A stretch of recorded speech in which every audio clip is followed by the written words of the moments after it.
Hey y'all, my name is Mara. Welcome back to my channel. Today's video is all about book of the month. So before we get into this video, no, this is not sponsored. This is going to be an in-depth analysis of the book subscription service. It would be an absolute dream to partner with them one day, but I am not at that stage of my booktube career quite yet. However, if this video does actually help you and you do actually want to purchase book of the month after watching this, I would really appreciate it if you checked the link in my description. I have a book of the month referral code, which basically means that you get your first box for $9.99 instead of $14.99, and I get a free book at no extra charge to you. Also, before we get started, don't forget to subscribe down below for more book-related content. I'm constantly uploading videos such as this one, reading vlogs, wrap-ups, TBR games, and more. So like I said, this video is going to be an in-depth analysis of book of the month, so grab a beverage, grab a snack. We're going to be here for a while. So just to sort of set an agenda for today's video, this is going to be like a TED Talk format. I'm going to give y'all a presentation. I do not want to miss any details, any questions that you guys have before actually purchasing the book subscription service. I want to make sure that I answer. So there are timestamps in the description for you to skip ahead. If some parts of this don't interest you, I totally get it. First, I'm going to talk about why I want to do this video specifically, and then I'm going to launch into what is book of the month. I'm also going to be talking about all the 2020 book of the month picks, if I've read them, what did I rate them, would I generally recommend them, and I'm also going to include some vlog clips from 4 different book of the month selections that I actually read for this video. So you're going to be seeing past Mare interjecting with her thoughts after finishing each book. So I hope that the format is pretty clear and helpful. After we look at all the 2020 book of the month picks and if I generally recommend them, then we're going to launch into the cost. So I actually did a cost analysis between Amazon, Barnes & Noble, and book of the month. So I'm going to tell you where you can actually get the books the cheapest. And finally, at the end of this video, I'm going to let you guys know, do I actually think book of the month is worth it? Do I think it's worth your money? So now I'm going to take you guys to my desk and we're going to get to work. So first, I want to talk about why did I want to do this video, because I think that's important to set the context. I had a lot of book of the month selections on my TBR cart that literally just sat there for months. I bought books because I was like, wow, $14.99 is a great deal, and I was not thinking about when I would actually read them. I wanted to know, was it actually worth the $15 that I spent on these books? Would I want to purchase them again, etc.? So here's the book of the month website, and there's just some features that I really want to highlight and show you. First is just how the book subscription works. So it says here on the home page that they pick 5 different book selections each and every month for you to choose from, and then you pick your favorite for the price of $14.99. I really like it because you are getting new releases. All these books are released within the same month, or sometimes they even have early releases for you to pick from. Then usually you get your box within about a week of ordering it. It's honestly always been super fast for me, and I typically get my book of the month boxes within about 2 days. And you can also skip whenever you want. You don't have to always use a credit. Basically, they charge you $14.99 for the next month. So for instance, since it is currently April, they would charge me $14.99 to the card that I have on file for my May box, but I can skip if I don't want to actually use that credit in May, and then it would roll over to June and my card wouldn't be charged again. I also want to talk about the box itself and what you can expect to see on the book you buy, because sometimes the books do have different insides than what you would purchase at a different seller, just because it is the book of the month edition. So this is the blue box that you'll receive in the mail. Unfortunately, mine did come a little bit beat up, but that could have been the mail carrier, not book of the month's fault. And as you can see, there's just a little bit of a dent there. It really doesn't bother me because the book inside is completely fine, but it does, ruin the aesthetic of my video just a little bit. Then you're going to open the box. And inside, you're going to see this thing that says, "You've got great taste. Thank you, book of the month." Really appreciate that. And then you're also going to get a bookmark each and every month. It's going to have a different saying on it. And then on the other side, it does say book of the month. And I really like these. I love that they give you them every single month because I am constantly running out of bookmarks. So I really do appreciate this. Thank you very much, book of the month. And then you're also going to get the book itself, which is what I wanted to specifically show you guys. So as you can see, there is the book of the month logo in the top right corner. It can be different colors. It generally just matches the book's overall aesthetic. So as you can see, Leave the World Behind is mostly blue, so the book of the month logo is blue, but it could be a different color. And then when you open it, it looks pretty much the same as a conventional book that you would buy at a different bookseller.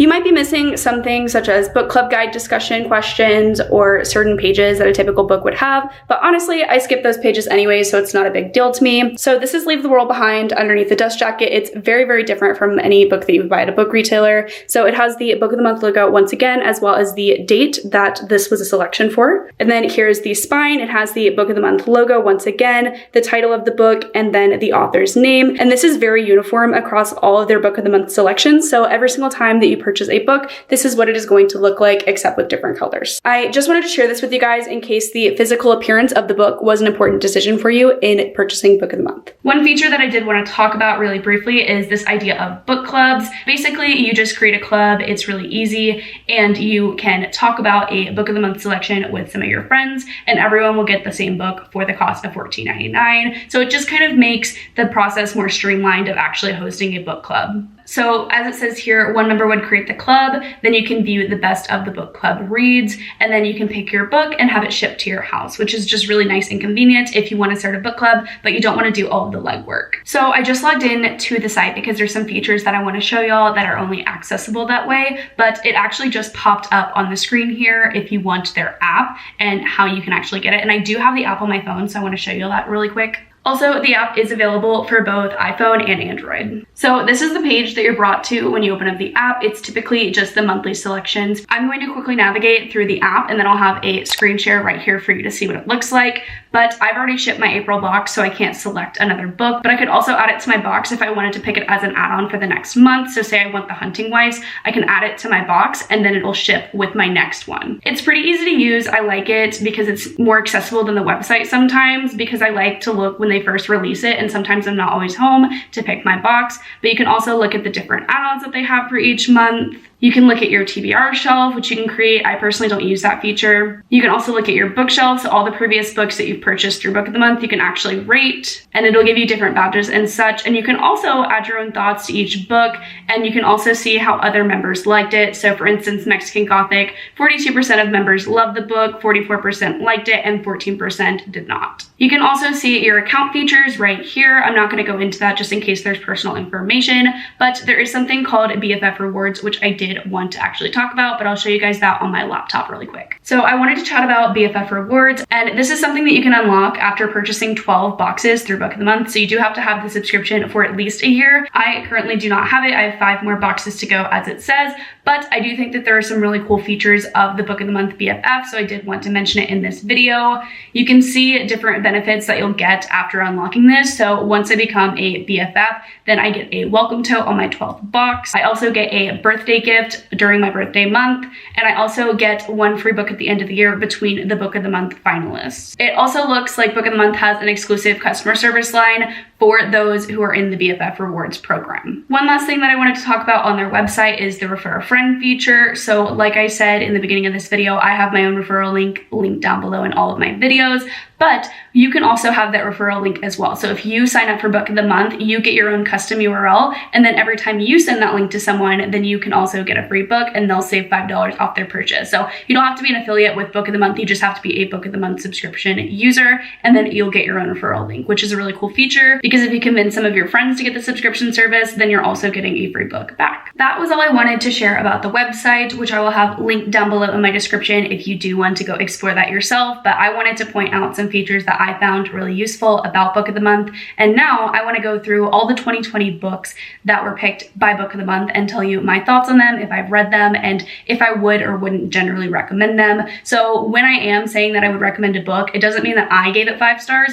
I am going to give you my ratings for each and every one of these books, but it could mean that I might not have loved it, but I think that the majority of people would really enjoy it. First, I want to talk about the January to April picks for Book of the Month in 2020. These are all of them. And then the ones that are still in color are the ones that I've actually read. So starting off with the Sundown Motel, I gave this one 2 stars. I generally wouldn't recommend this one. I did not like it, and I actually read it for a book club, and most people didn't like it. So I would say this one is probably a skip.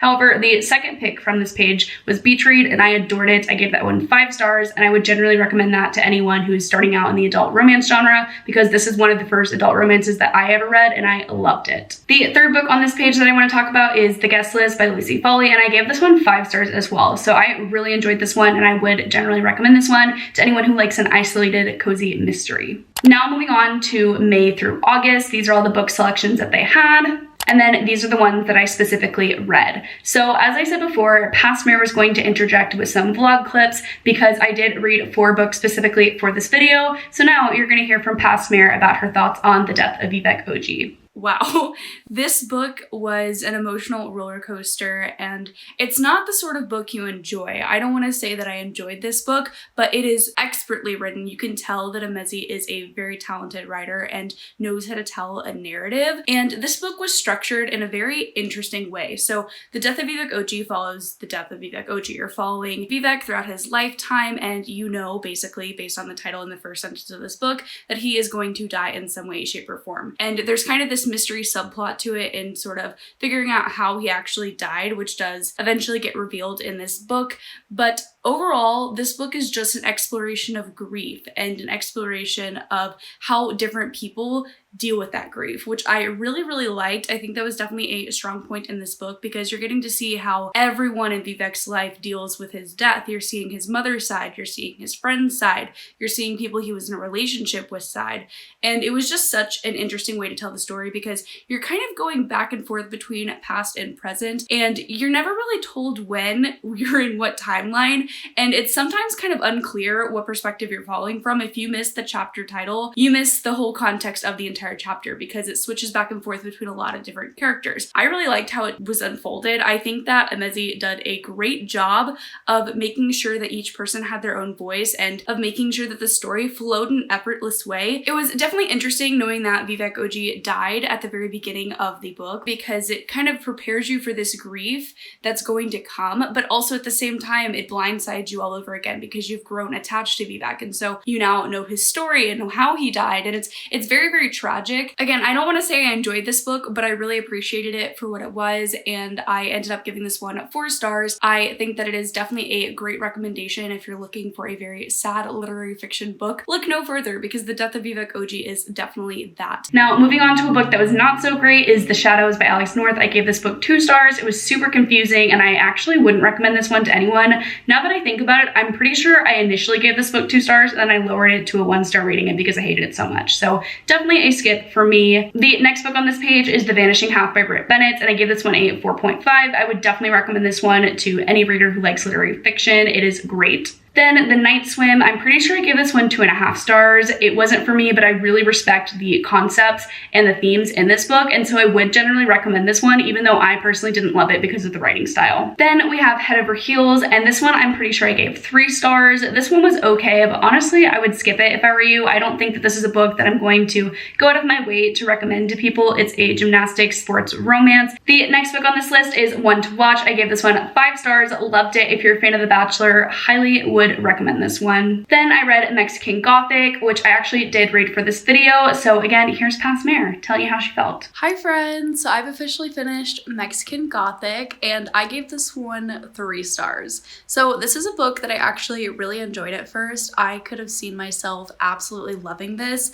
until we got about halfway into the book and there was just a shift, for a lack of a better word. This book follows Naomi, who receives a letter from her cousin in distress, and basically Naomi's like, okay, I'm gonna go visit my cousin and make sure everything's okay, and that leads her to a manor sort of location where weird things just are kind of happening to her cousin. So it's got a sort of haunted mansion, spooky vibe to it that I really liked. I think my favorite part of this book was just the atmosphere. I thought that it was just a really creepy setting, but I also was super intrigued to learn more about the house and the people that were there. And I also really liked Naomi as a character. I thought that she was super strong and she stood up to the people who were against her, which I really loved. And I just thought that she was a baddie. Like, perfect embodiment of a feminist character in a novel, and I definitely think that if you like strong female characters and atmospheric reads, that this book will be right up your alley. And I like both of those things in my books, but I don't necessarily go out seeking books like that. So unfortunately, this one was a 3-star for me, but that doesn't mean I disliked it. I did enjoy my time with it, and I don't think I'm gonna unhaul it for now, but this is one that I can definitely see myself maybe unhauling in the future. I don't have any profound thoughts on this one because, again, it was just sort of middle of the road for me, but I do like it. I think it was worth a read, and I definitely think it's worth your time if you're interested in gothic horror. At the end of the day, though, I'm just kind of over the book. I was kind of like, did I really just spend all this time reading it? Like, that was all that was there to the book. Not that, again, I disliked it. It was just kind of like I left and I was satisfied, but also I feel like this book could have just been so much more. So that's why it got the 3-star rating for me. Again, I could see myself potentially holding on to this one, could see myself tossing it if I don't see myself rereading it in the future, but I would say this one's worth your time, but maybe don't purchase this one through Book of the Month or like Amazon or anything. I think that this is one that you might be better off getting at the library or maybe borrowing from a friend if you can, but if not, Book of the Month is still a great opportunity for you to purchase it from because they have better deals on their books. I mean, it's just cheaper, so definitely worth the read, but maybe not to own because I don't think I'm ever gonna think about this book again. So yay, Mexican Gothic. Those are my thoughts.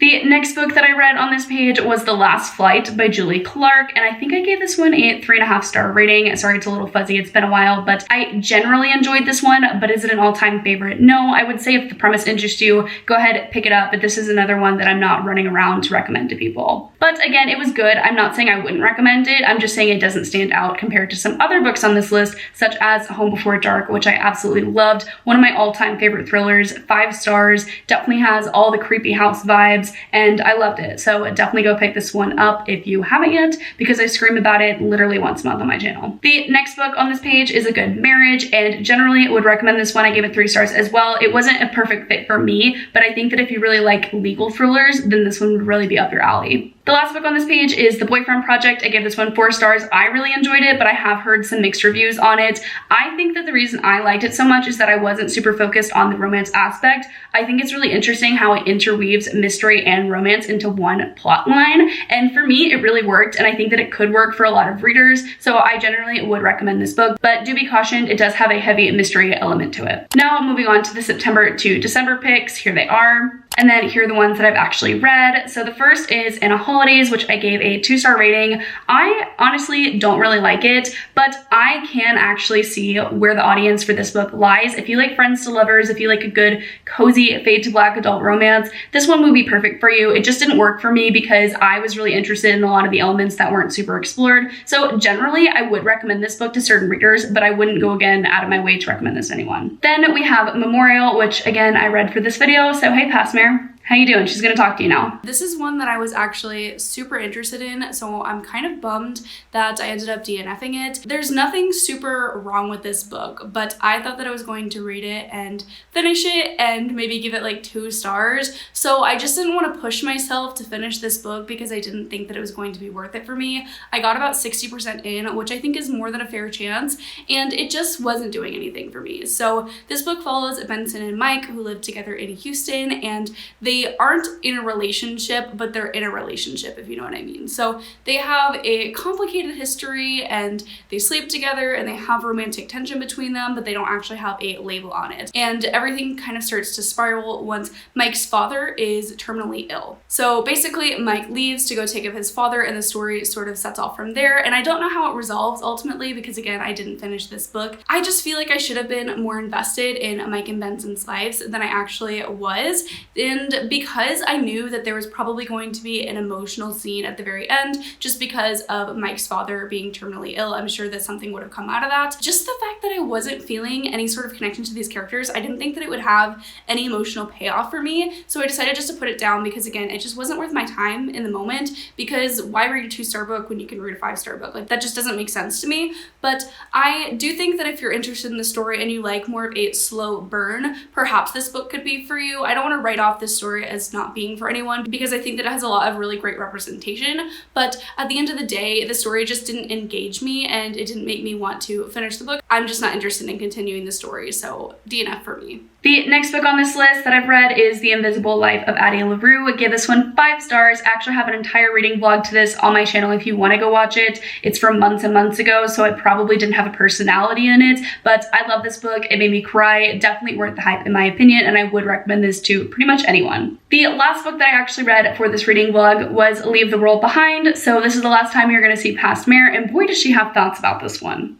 Hi all, so I finished Leave the World Behind a few days ago actually, and I have a lot of thoughts about this book. Like I said, finished this a few days ago because I needed some time just to step away and reflect on this book. I had the most bizarre reading experience ever. I listened to the audiobook of this actually completely, and it was sort of uncomfortable in some areas because it was just kind of sexual for no reason, and there was just a lot of weird things that happened in this book that I was like, what the hell is going on? So this book was definitely interesting to listen to, but I actually really liked the audiobook, and I think it might have enhanced my reading experience because I think I'm gonna give this one 4 stars, which is very high when I look at Goodreads ratings and when I look at other reviews on YouTube, because trust me, I searched high and low for any and all opinions on this book. I put it on my Instagram story and was like, hey, let's talk about this book. And I went on YouTube and I watched a bunch of reviews, and I'm actually going to link one that I really recommend you guys checking out by Katrina Reeds. I loved her review. I thought it was super insightful and I agreed with her on a lot of things about this book. I don't know, this book made me feel terrified, and I think that that was the whole purpose of the book, and so I have to rate it based on it achieving its purpose and also how it made me feel. So if you don't know what Leave the World Behind is about, it's about this family who goes on vacation in the woods, and at this Airbnb that they're staying at, the place they're renting out, the family that owns the place actually comes and is like, hey, there's this emergency situation, can we stay with you? That's sort of the premise of the book, but pretty quickly the two families sort of have to face a situation in which the world is pretty much ending together. What I really liked about this book, like I said, was just how it made me feel. It made me feel super anxious. I was really worried for these two families and what was going to happen to them and why were they in this situation in the first place. I will say, I understand why people would not like this book. I think a lot of it went over my head, but I really do want to reread this book physically because I want to be able to understand more. And I think that's so interesting because I never want to reread a book that is more suspense or thriller in nature. Not that this is necessarily a thriller, it's more of a literary suspense novel in my opinion. I just never want to reread books like this. So the fact that I want to is super weird and rare for me. Going back to why I think people wouldn't like this book, it does not really have much of an ending. It is very so open, and you're gonna have a lot more questions by the end than you probably did at the beginning. So you're getting a lot of just weird scenes and weird occurrences and not really much of an explanation. But that didn't really bother me. I don't know. Like, of course, I wish that things were more answered, but at the end of the day, I just don't think that that was the book's purpose. I think that the book was supposed to make you think about race and class and humanity and how they responded to the end of the world, and I think it was just done in a really great way. Next, I want to talk about These Violent Lights, which is interesting to be on this list because it is a YA fantasy, which is very rarely picked by Book of the Month, I feel, but I really enjoyed this one as well. I gave it 4 stars, would highly recommend it to anyone who likes a slow burn romance, Romeo and Juliet retelling. It definitely hits all the boxes for me, but I just wanted a little bit more of a romance, and I also picked this one up thinking it was a standalone, which is my fault. I'm an idiot for doing that, but I would really recommend this one if you like slow burn YA fantasies. Then Anxious People by Frederick Bachman. If you guys are new to my channel, you might not know this about me, but Anxious People is literally my favorite book of all time. So obviously, I would highly recommend this one to everyone. I want everyone to read this book, and if I can only pick one book from this entire video to convince you to read, it would be that one. It's just such a wonderful exploration of humanity, and I am not going to go on about it because I know my subscribers are sick of me talking about this book, but there's a good reason I bring it up in literally every other sentence. So definitely recommend that one. Go check it out if you haven't yet. And the last book that I'm going to be talking about specifically is The Last Story of Mina Lee, and I give this one 3 stars. I did really enjoy it, and I think that again it's for certain audiences who like more of a mystery subplot in their contemporary fiction. It had more of a mystery element than I thought it would, but it was also weirdly not about the mystery. So I think that if you're interested in looking at an exploration of grief and you like a slower contemporary novel, definitely pick this one up. As I said, when I was looking at the app with you guys, you can actually see the book of the month reader ratings. So I wanted to talk specifically about the 4 books that I read for this video. So The Death of Vivek OG, I gave 4 stars and I did really like it. And I think most book of the month readers are with me on that. 52% of them loved it, 40% liked it, and then 8% disliked it, which is pretty good in my opinion. I think that this is a very solid recommendation all around. Then we have Mexican Gothic, which wasn't as loved as The Death of Vivek OG, but most readers really did like it. 42% loved it, 44% liked it, and 14% disliked it. Then we have Leave the World Behind, which was controversially my favorite book that I read in this video, but it is the least liked by the book of the month readers. 34% of readers disliked this book and only 24% loved it. So I mentioned this in my vlog clip. I think I'm an outlier in this,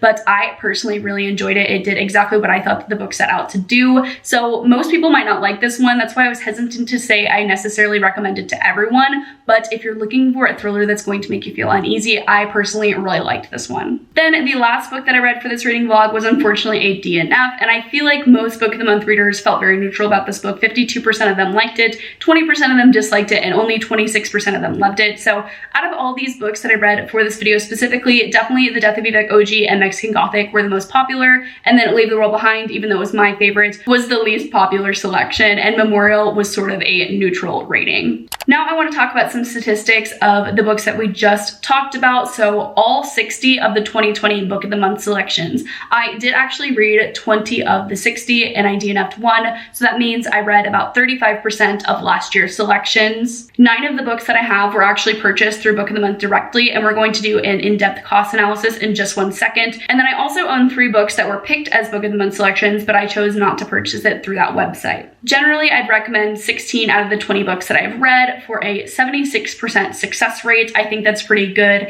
And it actually shows you that I had a 3.625 average rating between all 21 of these books that I read. I think that anything over a 3-star rating would indicate that the book of the month selections are worth reading, because I am a pretty critical reader. A 2.5 is an average book for me. So for it to be above a 3-star is really positive in my opinion. Now we're going to talk about cost, which I think is the most important part of this video, because you want to know, should I actually purchase these books through Book of the Month, or should I purchase them through another source? So looking at these graphs, I want to explain what they are. So looking at the left-hand side is a cost analysis of all the books that I purchased through Book of the Month compared to their cost at Amazon and Barnes & Noble. And then on the right-hand side, I wanted to do a more updated analysis. So I wanted to pick books that were actually relevant to the time, because I think a big perk of Book of the Month is actually purchasing books at a lower cost that have just came out. So on the left-hand side, you're not seeing as much of a difference between Book of the Month and Amazon,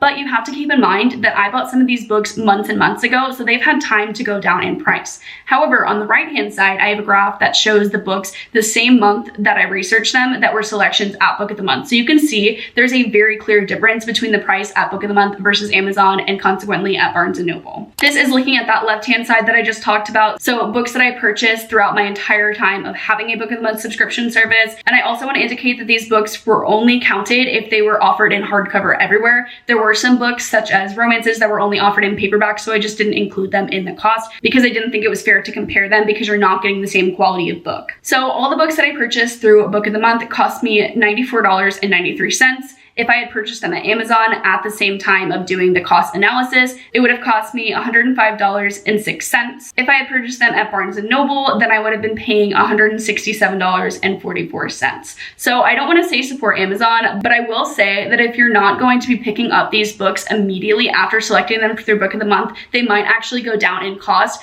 and be available on Amazon for a very similar or sometimes cheaper than cost if you just wait the time. And I know that's kind of relevant to some people, because personally I let these books sit on my cart for months and months. So if I didn't want to have the Book of the Month logo on it and I wanted to actually purchase a paperback or a cheaper copy, it might have made more sense just to wait until I was ready to read that book than let it just sit on my shelf. Now, this is the right-hand side that I was talking about earlier, which shows a more current cost. So you can definitely see the difference now between Book of the Month and Amazon. You're actually saving, I can't do math. You're saving about $33, I think, if you purchase through Book of the Month instead of Amazon, because you're only spending $79.94 $2.74 if you were to purchase all these books through Book of the Month. And you can also get some add-ons, which I counted as well because that will reflect a different cost than actually buying just one of the 5 selections. And then on Amazon, you'd be paying $112.74, and Barnes & Noble is $142.40. So as you can see, I definitely saved a lot of money through Book of the Month, and you do get a pretty quality hardback cover book.